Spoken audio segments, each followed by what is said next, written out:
বছরের শেষ দিকে ফেডারেশনগুলোর ব্যস্ততা। 7 মাসের আড়মোড়া ভেঙে শুরু হয়েছে বিজয় দিবস হকি টুর্নামেন্ট। হ্যান্ডবল স্টেডিয়ামে চলছে বিজয় দিবস কাবাডি। অবশেষে প্রাণ ফিরেছে হকির নীল টার্ফে। বিজয় দিবস হকি নতুন অ্যাডহক কমিটির প্রথম টুর্নামেন্ট। যদিও প্রথম দিনের মাঠের পারফরমেন্স সমর্থকদের মন ভরাতে পারেনি। এক পেশে লড়াইয়ে বিকেএসপিকে 8-2 গোলে হারায় বাংলাদেশ নৌবাহিনী। 5 গোল করেন penalty corner specialist Ashraful Islam. 7 মাস বিরতির পর ঘরোয়া হকি শুরু হওয়াটাই যেন অনেক কিছু। যুব বিশ্বকাপকে সামনে রেখে এগিয়ে যেতে চায় ফেডারেশন।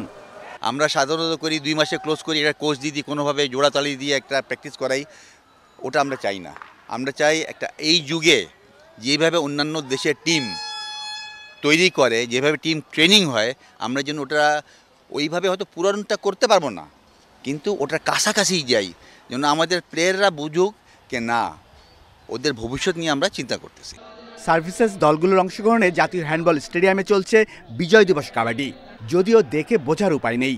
রেফারির সিদ্ধান্তের প্রতিবাদে কিছুক্ষণ পরপর হচ্ছে দুই পক্ষের হট্টগোল।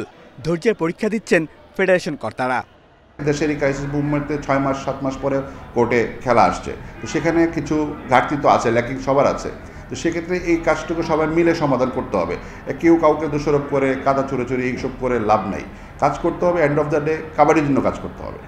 দ্বিতীয় দল হিসেবে ফাইনালে ওঠে বিমান বাহিনী। সেমিতে বাংলাদেশ পুলিশকে হারিয়েছে 39-36 পয়েন্টে। শিরোপার লড়াইয়ের প্রতিপক্ষ নৌবাহিনী।